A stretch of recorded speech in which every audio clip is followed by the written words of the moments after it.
5ই August 2024, Dhaka, Bangladesh. গুলিবর্ষণের মুখে পালাচ্ছেন বিক্ষোভকারীরা।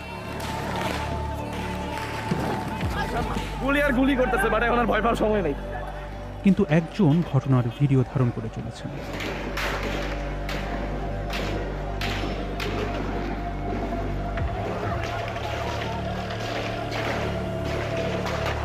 Phone ধরে বলে যে আপনার ফোন তো বন্ধু তো গুলি খাইছে, ওর অবস্থা ভালো না। যাত্রাবাড়ির এই এলাকাটিতে পুলিশ নির্বিচারে গুলি চালায়। এ ঘটনায় কমপক্ষে 52 জন প্রাণ হারান, আহত হন আরও অসংখ্য মানুষ। মানে তারা তো মনে করেন ধরে ধরে ফায়ার করতেছে, 2-3টা বাড়ি দেয়, বলে কি যাও, যাই দৌড় দিলেই গুলি করে। মানে কিভাবে যে ভাই গুলি করছে। আমরা এখনো বলে থাকি যে আমাদের হয়তোবা মৃত্যু অথবা মাতৃভূমি, দুইটার একটা। অপ্রকাশিত ভিডিও, পুলিশ ও বিক্ষোভকারীদের বক্তব্য এবং নথিপত্রের ভিত্তিতে আমরা জানার চেষ্টা করেছি সেদিন আসলে কি ঘটেছিল এবং ঘটনাটির জন্য দায়ী কারা। এই পুলিশ তো আর নিজের ইচ্ছায় গুলি করে নাই, পুলিশকে তো কেউ নির্দেশনা দেওয়া হয়েছে, এবং এই নির্দেশনাগুলো কারা দিল?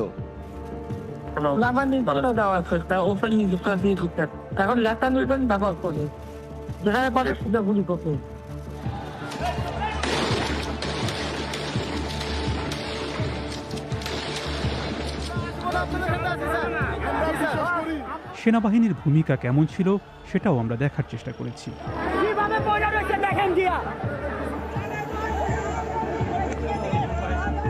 বাংলাদেশ জুড়ে কয়েক সপ্তাহের রক্তপাতের পর তৎকালীন প্রধানমন্ত্রী শেখ হাসিনা দেশ ছেড়ে পালান।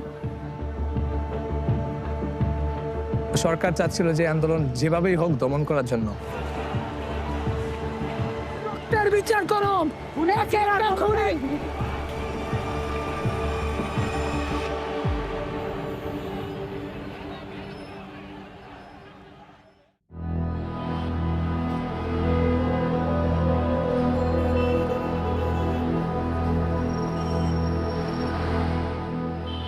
টানা 15 বছর শেখ হাসিনা এবং তার দল আওয়ামী লীগ বাংলাদেশের রাষ্ট্র ক্ষমতায় ছিল।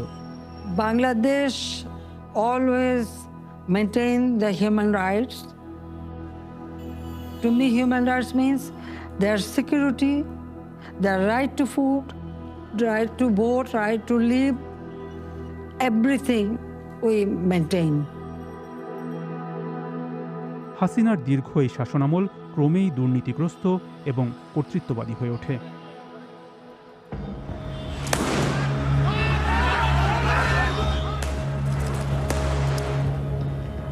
বিরোধীদের ধরে ধরে জেলে ভরা হয়, নির্যাতনের শিকার হন অনেকে।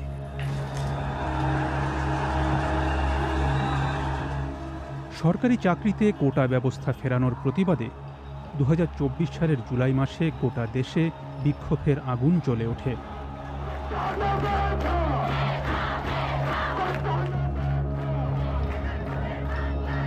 About 30% of jobs were set aside for the families of veterans who fought in the country's War of Independence.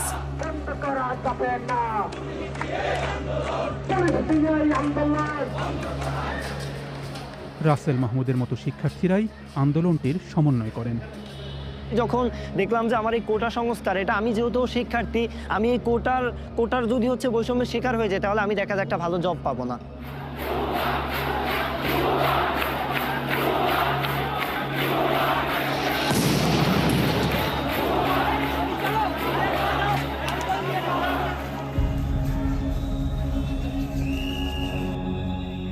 ষোলোই জুলাইয়ের একটি ঘটনার পর বিক্ষোভটি ক্রমে গণ অভ্যুত্থানে রূপ নেয়।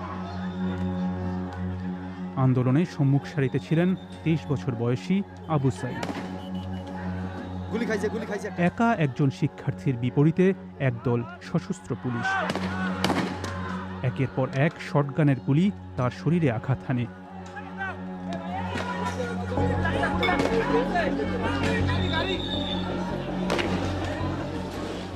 হাসপাতালে পৌঁছানোর আগেই আবু সাইদের মৃত্যু হয়।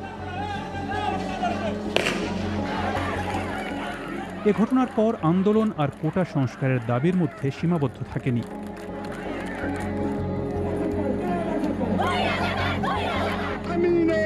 আমাদের ছাত্র এবং জনতার অভ্যুত্থান নামে যখন আমরা ঘোষণা দিই,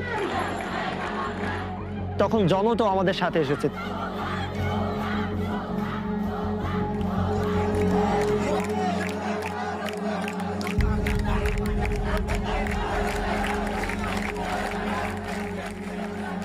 আবু সাইদের হত্যার খবর ছড়িয়ে পড়ার পর আন্দোলন আরও তীব্রতর হয়ে ওঠে।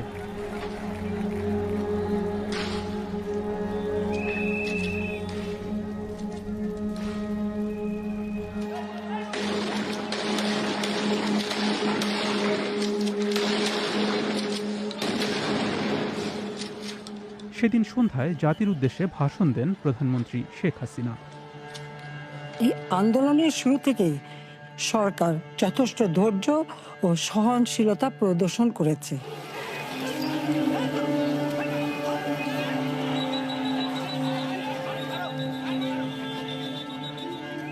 বরং আন্দোলনকারীদের নিরাপত্তা নিশ্চিত করার ক্ষেত্রে পুলিশ সহযোগিতা করে।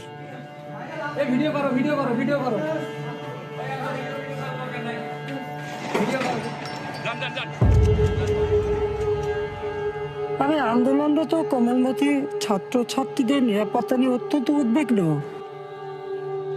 দিনের পর দিন প্রতিনিয়ত আমরা দেখতে পাচ্ছি যে আমাদের ভাই বোনরা আহত হচ্ছে, ভাই বোনরা শহীদ হয়ে যাচ্ছে। তখন তো আর আমরা এত রক্তের উপর দাঁড়িয়ে এই রক্ত মারে আমরা হচ্ছে গিয়ে শেখ হাসিনার সাথে সংলাপে বসতে পারি না।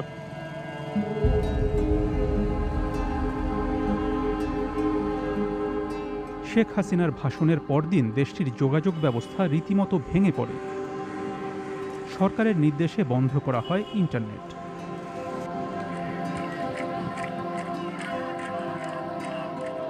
সরকার চাচ্ছিল যে আন্দোলন যেভাবেই হোক দমন করার জন্য। বিজয়ের মতো তরুণ শিক্ষার্থীরা তখন ক্রমবর্ধমান প্রতিরোধের বলিষ্ঠ কণ্ঠস্বর হয়ে ওঠেন। আমাদের ফার্স্টে প্ল্যান ছিল আপনার যখন ইন্টারনেট শেষ হয়ে যায় সবাইকে আবার একত্রিত করার, কারণ গণহারে গ্রেপ্তার চলছিল, কোথায় কে ছিল আমরা কারোর খোঁজ পাচ্ছিলাম না।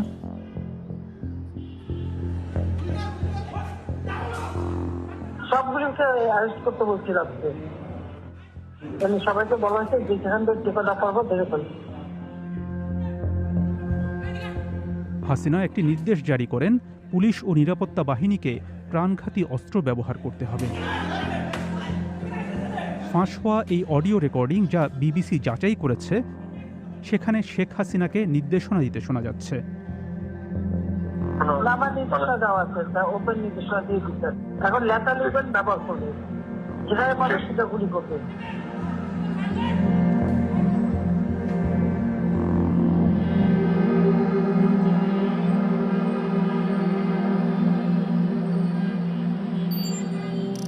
আন্দোলনের অন্যতম প্রধান কেন্দ্র ছিল যাত্রাবাড়ী।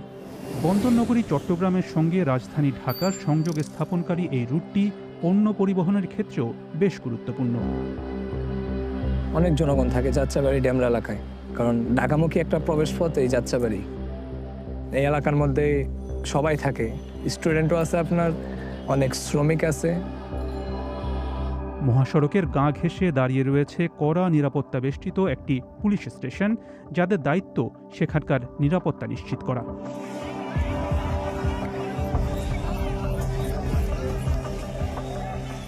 বিক্ষোভকারীরা বারবার মহাসড়কটি অবরোধের চেষ্টা করলে পুলিশের সঙ্গে তীব্র সংঘর্ষ শুরু হয়। বাংলাদেশের মানুষ তো স্বাধীন, তারা কথা বলতেই পারে। এখন যদি ওনাদের কথা বলার সেই স্বাধীনতা হারায় ফেলে, তখন জনগণ তো এমনি ক্ষিপ্ত থাকে। সরকার দেশব্যাপী কারফিউ জারি করে। যারা এই আইন ভেঙেছে তাদেরকে নির্মম পরিণতি ভোগ করতে হয়েছে।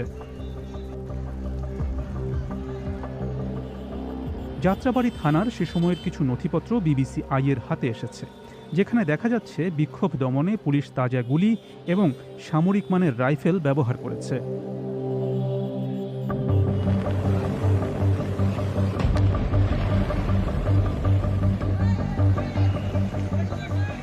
বড় অভিযানের অংশ হিসেবে 20শে জুলাই যাত্রাবাড়ী মহাসড়কে বিক্ষোভকারীদের ছত্রভঙ্গ করে দেয় পুলিশ ও সেনাবাহিনী। সেদিনকার একটি ভয়াবহ ঘটনা ক্যামেরায় ধরা পড়ে। মহাসড়কের পাশে একটি চায়ের দোকানের কাছে 19 বছর বয়সী শিক্ষার্থী ইমাম হাসান তাইমকে মারধর ও গুলি করে পুলিশ।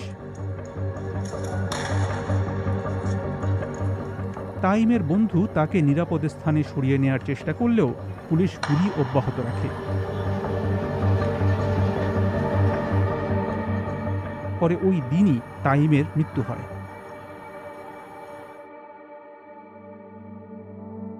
যাত্রাবাড়ী থানার নথিপত্র থেকে সেদিনের পুলিশি সহিংসতা সম্পর্কে জানা যায়। সেদিন পুলিশ প্রায় 2444 রাউন্ড তাজা গুলি ছুড়েছিল। এর মধ্যে 695 রাউন্ড গুলি ছোড়া হয় অ্যাসল্ট রাইফেল থেকে। সেই সঙ্গে অন্তত 210টি কাঁদানে গ্যাসের শেল নিক্ষেপ করা হয়। আন্দোলনকারীদের উপরে হামলাটা তো এই যাত্রাবাড়ী থানা থেকে কন্ট্রোল হয়েছে। এই কারণে সম্ভবত আন্দোলনের থেকে মানুষের ক্ষোভটা আসলে বেড়ে গেল। বিক্ষোভকারীদের মধ্যে যাত্রাবাড়ির দুই বন্ধু শাওন এবং মিরাজও ছিলেন। মিরাজ ভাবতো যে একটা পরিবর্তন দরকার, যে সমস্যাগুলোর মধ্যে আমাদের পুরো বাংলাদেশ জর্জরিত ছিল, এখান থেকে একটা পরিবর্তন দরকার। বিশেষ করে আমাদের বৈষম্য, যে চাকরির ক্ষেত্রে সবাই অনেকেই আমাদের দেশে বেকার। এবং কোনো অন্যায় বিরোধ দেখলে ওইখানে প্রতিবাদ করতেন এবং স্বৈরাচারী যখন ভাবে দেশটা চলতেছেন এটার বিরুদ্ধে সে কথা বলতেন। ওর সাথে আমার সাথে এলাকায় সবসময় উঠা বসা দেখা। ওর মধ্যে যে বিষয়টা ছিল যে সবাই একসাথ করে রাখা, একটা অভিভাবকের মতো। এই কারণে আমাদের বন্ধুত্ব এতদিন এত গভীর। আমরা ফ্যামিলিগতভাবে সবাই attached.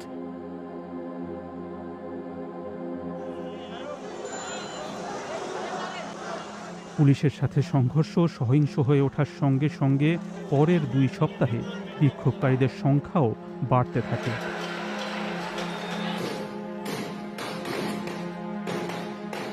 Close to 100 people have been killed as violent anti-government protests continue to rock Bangladesh. More than 150 people have been killed there in a week of violence.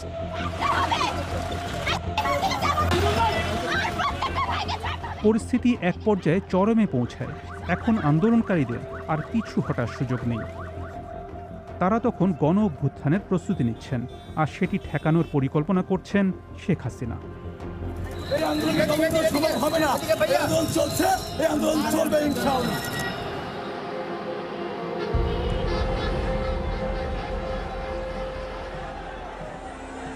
সরকার যখন গোপনে পরিকল্পনা করছে, বিক্ষোভকারীরা তখন যাত্রাবাড়ী থানার বাইরে একত্রিত হতে শুরু করেন। আমরা ফার্স্টে ছাত্র জনতাকে শান্ত হতে বললাম। বিজয় সহ অন্য আন্দোলনকারীরা অস্ত্র প্রত্যাহারের জন্য পুলিশের প্রতি আহ্বান জানান এবং পুলিশ বাহিনীকে বললাম, ভাই আপনারা এতদিন যাই করছেন, অনেক ভুল কাজ করছেন, মানুষকে হত্যা করছেন, আমাদের ভাইকে মারছেন, আমরা এগুলো সব ভেবে সব দেখে মাফ করে দিছি আপনাদেরকে। আমরা চাই আপনারা আমাদের সাথে যোগদান করেন। জবাবে পুলিশ সহিংসতা অব্যাহত রাখে।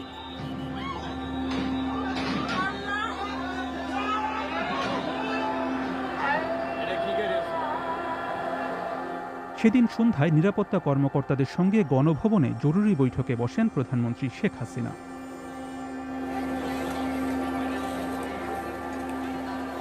ঢাকার রাস্তায় তখন হাজার হাজার বিক্ষোভকারী।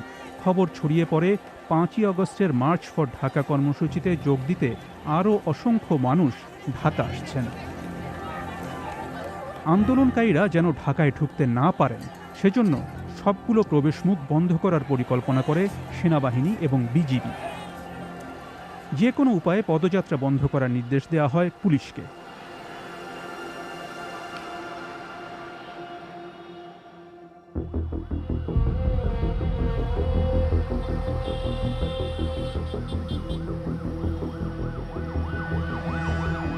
পাঁচ তারিখে মিরাজ আমাদেরকে সবাইকে ফোন দিয়ে নিয়ে আসে, আমাদের বাসার পাশে নিয়ে আসে। ইভেন বলে যে আজকে যদি না যাই তাহলে নিজেকে আমরা মাফ করতে পারবো না। আজকে হয়তো একটা ভালো একটা কিছু হবে। পদত্যাগের দাবিতে হাজার হাজার বিক্ষোভকারী প্রধানমন্ত্রীর বাসভবনের দিকে যাত্রা শুরু করলে মিরাজ এবং শাওনও তাদের সঙ্গে যুক্ত হন। এই জায়গাগুলো লোকে লোকারণ্য ছিল, অনেক মানুষ, মানে মানুষের মধ্যে ভয়ভীতিও ছিল না। এরপর যে ঘটনাটি ঘটে সেটি বাংলাদেশের ইতিহাসে পুলিশি সহিংসতার সবচেয়ে খারাপ দৃষ্টান্তগুলোর একটি। আমরা শত শত ছবি ও ভিডিও সংগ্রহ, প্রত্যক্ষদর্শীর সাক্ষ্য গ্রহণ এবং সেগুলো বিশ্লেষণ করেছি, জানার চেষ্টা করেছি সেদিন কি ঘটেছিল। আমরা শুরু করেছি দুপুর 1:26 থেকে, কারণ ওই সময় বিক্ষোভকারীরা যাত্রাবাড়ি থানার নিকটবর্তী টোল প্লাজার দিকে এগোতে শুরু করেন। ভাই পুলিশ, ঠিক আছে, একটা মানুষের সামনে আগাইতেছে না, এখানকার যেমনে পারে সামনে গুলি করতেছে, এই যে ছাদ থেকে গুলি করতেছে, অবস্থা পুরো একদম খারাপ।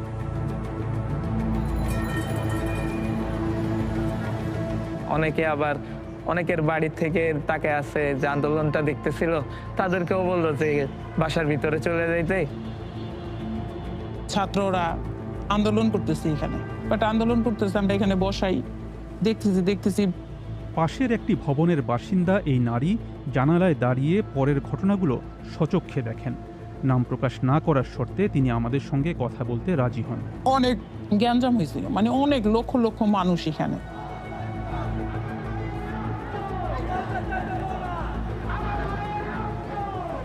তখন আমরা শুনতে পাই যে তিনজন স্নাইপারে নিহত হয়েছে।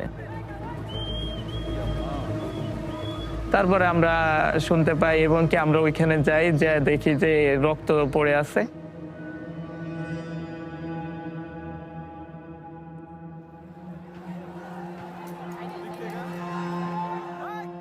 তখন সবার মধ্যে একটা ভীতি কাজ করে। গুলিতে দমে না গিয়ে আন্দোলনকারীরা সামনে এগিয়ে গিয়ে পুলিশের ব্যারিকেড ভেঙে ফেলেন।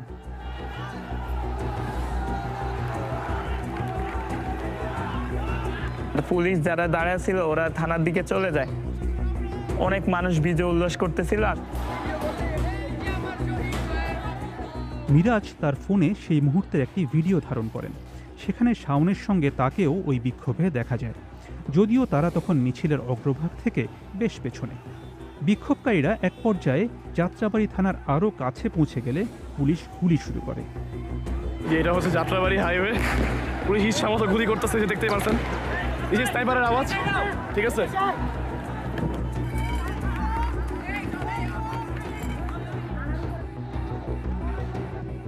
বেলা 1:55। পুলিশ গুলি ছুটতে ছুটতে থানার বাইরে বেরিয়ে আসে। এতে বিক্ষোভকারীরা পিছু হটতে বাধ্য হন।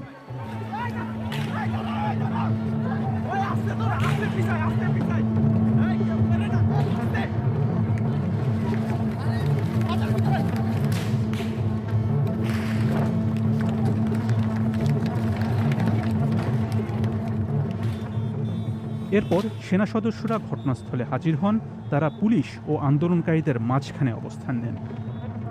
আশেপাশ থেকে খবর আসতে থাকে যে শেখ হাসিনা পদত্যাগ করবে, আর আর্মির প্রধান উনি হয়তো ভাষণ দিবে।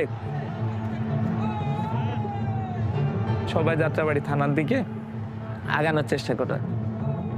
মানুষের মধ্যে একটা ভয় চলে যায় যে শেখ হাসিনা চলে যাইতেছে।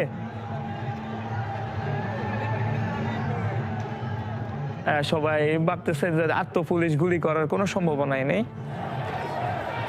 সেনাবাহিনী শেখ হাসিনাকে জানিয়ে দেয় যে গণভবনের দিকে আসা বিক্ষোভকারীদের তারা প্রতিহত করতে পারবেন না। এরপর বেলা 2:25 তিনি হেলিকপ্টারে করে পালিয়ে সামরিক বিমানবন্দরে চলে যান।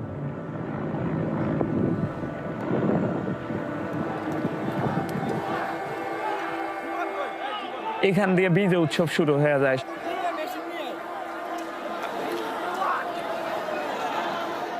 যাত্রাবাড়িতে একটা আনন্দ মুখর পরিবেশ তৈরি হয়।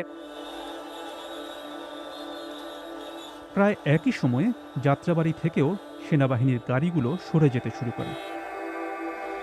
তবে তাদের একটি দল তখনও থানার বাইরে অবস্থান করছিল।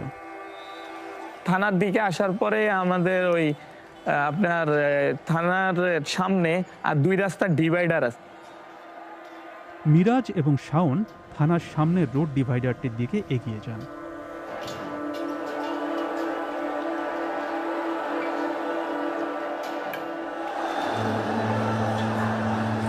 এটা হলো নতুন বিল্ডিং। নতুন বিল্ডিং এর ছাদে অনেক পুলিশ ছিল।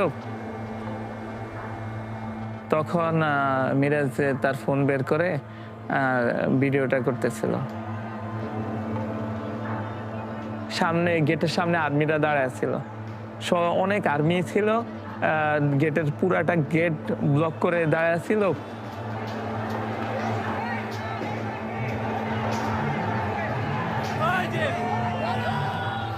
বিক্ষোভকারীরা তাদের সঙ্গে যোগ দেওয়ার জন্য সেনা সদস্যদের উৎসাহ দিতে থাকেন।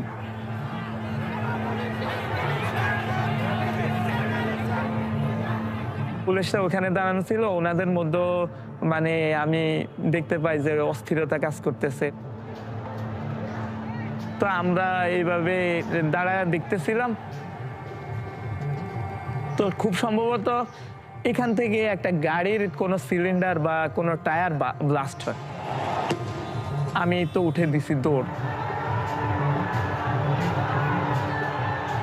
কিন্তু মিরাজ সেখানেই দাঁড়িয়ে থেকে ভিডিও ধারণ চালিয়ে যান।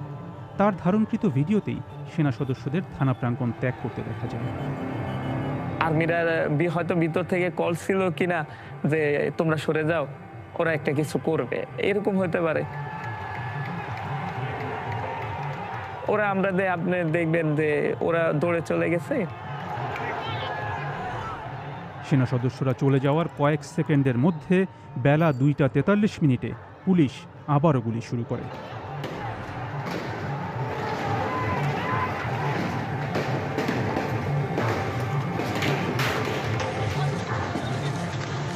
সাউন্ড শুরু হয়ে যায়, অনবরত গুলির সাউন্ড।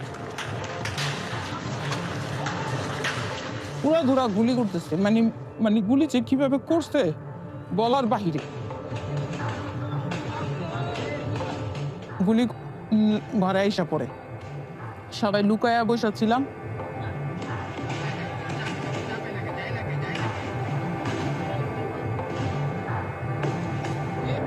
মানে তারা তো মনে করেন ধরে ধরে ফায়ার করতেছে, 2-3টা বাড়ি দেয়,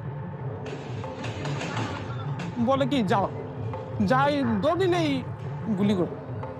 মানে কিভাবে যে ভাই গুলি করছে।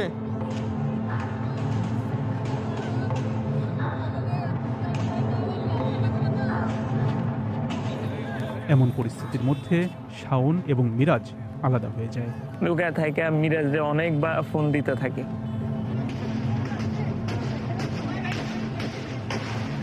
তারপরে আমি চিন্তা করি যে যেহেতু গুলির সাউন্ড হইতেছে অনেকক্ষণ থেকে, তো সম্ভবত এই সাউন্ডের কারণেও শুনতে পাইতেছে না, বা মানুষের শোরগোলের কারণেও শুনতে পাইতেছে না। তা আমি একটু পরে ফোন দিই। আমি আবার অস্থিরতা, আবার ফোন দিতে থাকি। শাওন জানতেন না যে মিরাজ তখনও থানার বাইরে দাঁড়িয়ে রয়েছেন। মিরাজ ভিডিও ধারণ অব্যাহত রাখেন। সেখানে তার নিজের জীবনের শেষ মুহূর্তগুলো ধরা পড়েছে।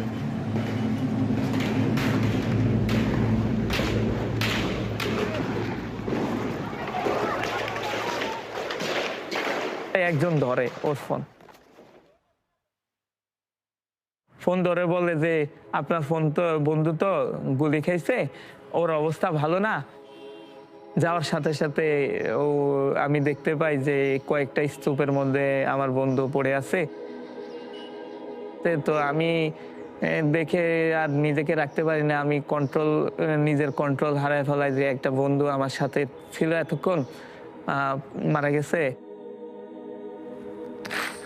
ওরে আমি নিয়ে আসি, ওরে একটা যারা লাশের যে মানে অনেকগুলা লাশ থাকে, সারি সারি লাশ, ওই লাশের মাঝখানে আনে ওনারাই রাখে, আমি তো আর ধরতে পারি নাই। তারপরে ওনারা ওইখানে বাইরে নিয়ে আসা রাখে, আর আমাদের একটা ডেথ সার্টিফিকেট দিয়ে দেয়। ডেথ সার্টিফিকেট দিয়ে দিলে আমার বন্ধু বান্ধব ওর আত্মীয় স্বজন সবাই ফোন দিতে থাকে, তো ওর সবাই কান্নাকাটি করতে থাকে অস্থির, এর মধ্যে আমি একা।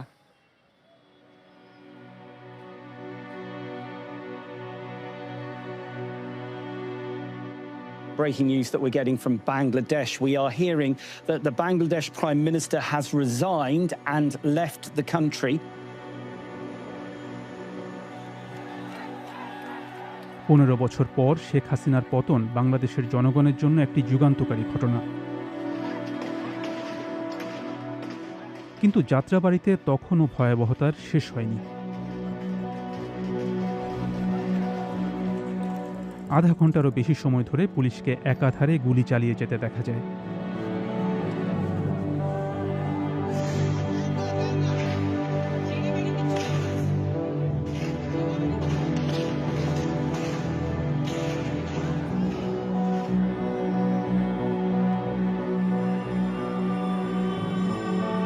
গুলি করতেছে, মানে এখন আর ভয় পাওয়ার সময় নেই।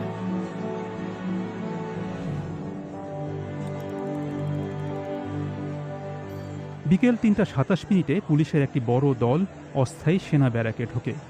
অনেকে সাধারণ পোশাকে থানা ছেড়ে পালান, তবে বেশ কজন ভেতরে আটকাও পড়েন। আন্দোলনকারীরা এক পর্যায়ে থানায় ঢুকে আগুন দেন। এ ঘটনায় পুলিশের অন্তত 6 সদস্য নিহত হন।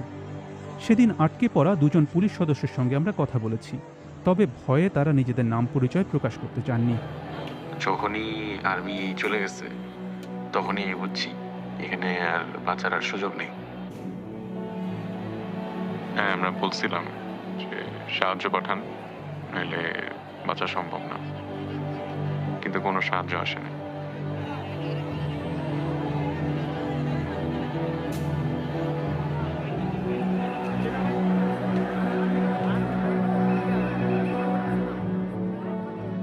ভিডিওতে দেখা যাচ্ছে পুলিশের গুলিবর্ষণের সময় সেনা সদস্যরাও ঘটনাস্থলের কাছেই উপস্থিত ছিলেন। আপনারা কিছু বলেন স্যার, আমরা গুলি করব কে? আপনাদের চোখের সামনে কতটি মানুষ মারলো স্যার, এটা বলেন।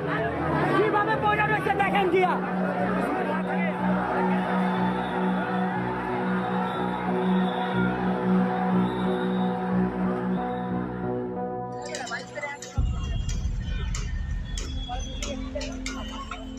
পরের দিন থানার ক্ষয়ক্ষতির মাত্রা বোঝা যায়।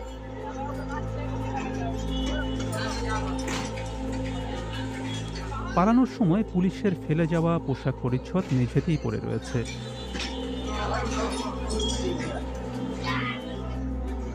বিক্ষোভকারীদের লক্ষ্য করে শটগানে যেসব গুলি ছোড়া হয়েছিল সেগুলোর খোসা ছড়িয়ে ছিটিয়ে রয়েছে ছাদে।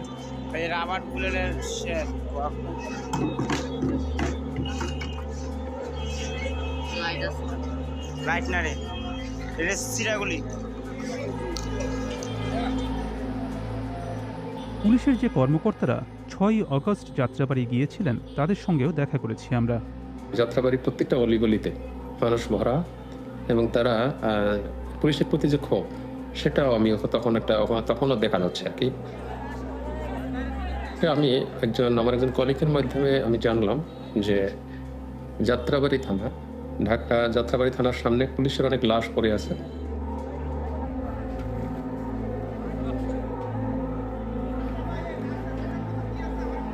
আমার কাজ ছিল যে এটা ফ্যামিলির কাছে হস্তান্তর করা।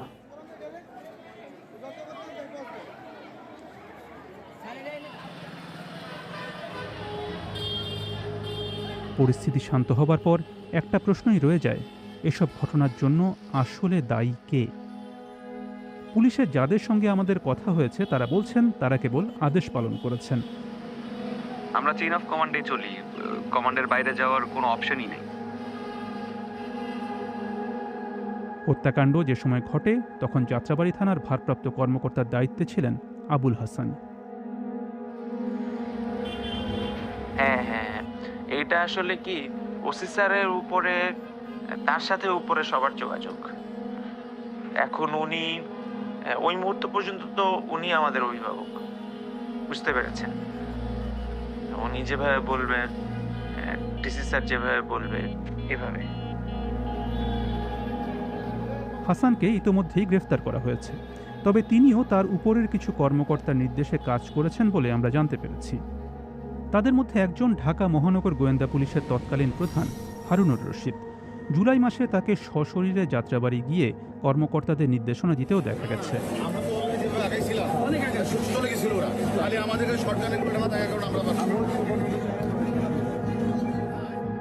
ঢাকা মহানগর পুলিশের তৎকালীন প্রধান হাবিবুর রহমানও কেন্দ্রীয় নিয়ন্ত্রণ কক্ষ থেকে বিভিন্ন নির্দেশ দেন। কমিশনারের নির্দেশনা ছাড়া কোনো কিছুই হবে না। গুলির যে নির্দেশনা, এটা সামগ্রিক নির্দেশনা ছিল, যেটা কমিশনার বলে দিছিল। যদি কেউ আমাদের আইন শৃঙ্খলা ভঙ্গজনিত কোনো ধরনের অপতৎপরতা চালাতে চান, সেটি যেই হোক, সেটি শক্ত হাতে মোকাবেলা করা হবে। পুলিশ বাহিনীর দায়িত্বে ছিলেন স্বরাষ্ট্রমন্ত্রী আসাদুজ্জামান খান, আর এই চেইন অফ কমান্ডের শীর্ষে ছিলেন তৎকালীন প্রধানমন্ত্রী শেখ হাসিনা।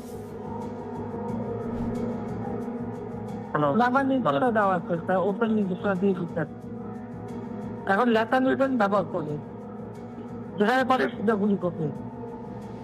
তার নেতৃত্ব এবং নির্দেশই বিক্ষোভ দমনের প্রেক্ষাপট তৈরি করে। ভারত সরকার তাকে নিরাপদ আশ্রয় দিয়েছে। একই ঘটনা ঘটেছে স্বরাষ্ট্রমন্ত্রীর ক্ষেত্রেও। তবে হত্যাকাণ্ডে উস্কানি, ষড়যন্ত্র সহ মানবতাবিরোধী বিভিন্ন অপরাধের অভিযোগে বাংলাদেশে অবশ্য শেখ হাসিনার বিরুদ্ধে বিচারিক প্রক্রিয়া শুরু হয়েছে। আন্দোলনের প্রায় 1 বছর পর দেখা যাচ্ছে অভিযুক্ত পুলিশ কর্মকর্তাদের মধ্যে মাত্র 60 জন গ্রেফতার হয়েছেন। বিচার ও শাস্তিভোগ এড়াতে অভিযুক্ত অন্য কর্মকর্তারা পালিয়ে বেড়াচ্ছেন।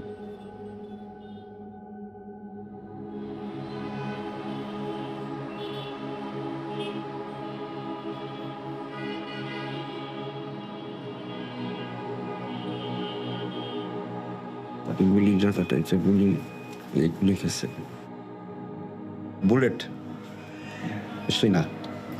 হ্যাঁ, ছাত্র আন্দোলনে যখন সারা বাংলাদেশের মানুষের বাইরে দিচ্ছে, ও ওইটা ওদের সামনে ছিল, প্রতিবাদ করতে যা দেশের জন্য পতাকাটা ছিল মাথায়।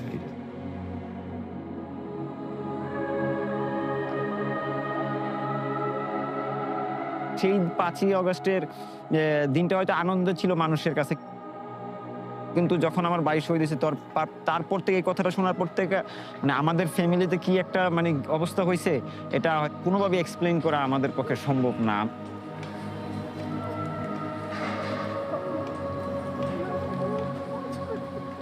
এতটুকু মানে সান্ত্বনা নিয়ে আর কি বর্তমানে আমরা বেঁচে আছি, যে আমার ভাইয়ের রক্তের বিনিময়ে যদি এই দেশটা আবার নতুন করে শুরু করতে পারে, নতুন করে মানে স্বৈরাচার মুক্ত দেশ গঠন করতে পারে।